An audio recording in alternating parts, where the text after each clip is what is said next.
गुरुदेव students, next exercise हम देखेंगे 11.4। ठीक है, इसमें दिया हुआ है filling the boxes to make the equivalent fraction.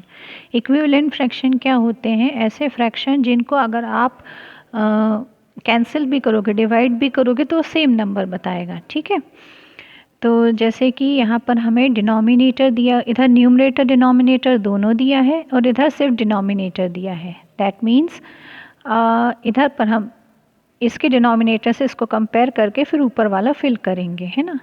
तो जैसे इधर दिया है 5, तो इधर दिया है 15।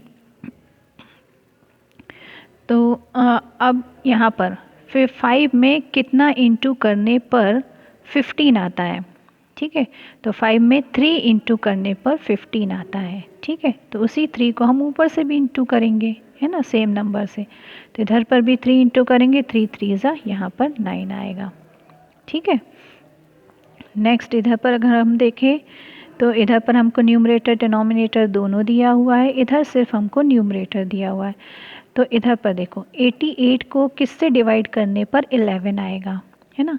तो 88 को 8 से डिवाइड करने पर 11 आएगा। तो 8 से हमने इसको डिवाइड किया तो 11 आया। तो इसी तरह से सेम वही नंबर इधर पर भी हम डिवाइड करेंगे। 96 को डिवाइड करेंगे 8 से तो इधर पर 12 आएगा। ठीक है, अब इधर नेक्स्ट इधर पर हमें दिया हुआ है ऊपर 15। तो 3 को किससे मल्टीप्लाई करने पर 15 आएगा? 3 को 5 से मल्टीप्लाई करने पे 15 आता है। तो उसी 5 से हम नीचे भी मल्टीप्लाई करेंगे तो 5 5 ज़ा 25 आ गया इधर पर। ठीक है, तो इसी तरह से हमको न्यूमरेटर का नंबर दिया है तो न्यूमरेटर से चेक करके वही नंबर हम ऊपर लिखेंगे, मल्टीप्लाई डिवाइड करेंगे। और डिनोमिनेटर दिया है तो डिनोमिनेटर से चेक करके न्यूमरेटर में करेंगे, और न्यूमरेटर में दिया है तो डिनोमिनेटर में करेंगे। ठीक है, नेक्स्ट है reduce this fraction into their lowest form. Lowest form में इसको रिड्यूस करना है, मींस अगर ये सेम नंबर से डिवाइड होते हैं तो डिवाइड करके हमको लिखना है, मगर दोनों ही नंबर एक ही सेम नंबर से डिवाइड होने चाहिए, है ना। जैसे ये 6 और 12 है तो दोनों ही किसके टेबल में आते हैं? 2 के टेबल में आते हैं। तो दोनों को ही 2 से डिवाइड करेंगे तो 6 1 ज़ा 6। दोनों ही 6 के टेबल में भी आते हैं तो सीधे आप 6 से डिवाइड कर दो। तो 6 1 ज़ा 6, 6 2 ज़ा 12। आंसर आपका आएगा 1/2। ये दोनों ही आपके 5 के टेबल में आते हैं तो 5 3 ज़ा 15, 5 5 ज़ा 25। तो आंसर आएगा आपका 3/5। ये दोनों ही किसी एक के टेबल में नहीं आते तो ये सिर्फ 1 से डिवाइड होगा। और ये दोनों आपके 4 के टेबल में आते हैं तो 4 3 ज़ा 12, 4 4 ज़ा 4 3 ज़ा 12, 4 4 ज़ा 16। तो आंसर आया 3/4। ठीक है, जैसे ये दिया हुआ है आर दीज इक्विवेलेंट फ्रैक्शंस, ये जो दिया आपको ये इक्विवेलेंट फ्रैक्शन है कि नहीं ये आपको चेक करना है। तो ये देखो इधर पर 7/8 दिया है, ये दोनों तो डिवाइड हो नहीं सकते एक ही नंबर से।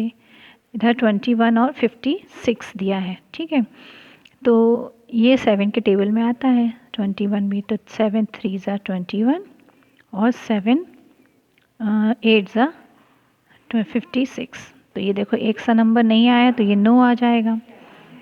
अब ये दोनों तो डिवाइड नहीं हो रहे हैं, है ना, 1/4 ही है, ये डिवाइड हो सकते हैं। तो 2 1 ज़ा 2, 2 2 ज़ा 4। तो ये दोनों भी एक से नहीं आ रहे तो इधर भी 9 आएगा। ये दोनों नंबर एक ही टेबल से नहीं डिवाइड हो सकते, ये भी नहीं हो सकते, तो ये भी 9 आएगा। अब ये दोनों 5 से डिवाइड होगा तो 5 5 ज़ा 25, 5 10 ज़ा 50। ठीक है, या फिर 25 से डिवाइड करो तो 25 1 ज़ा 25, 5 25 2 ज़ा 50। तो इधर 5 से डिवाइड करेंगे तो 5 1 ज़ा 5, 5 25 ज़ा 125। तो ये एक सा नहीं आ रहा है तो ये भी 9 आएगा।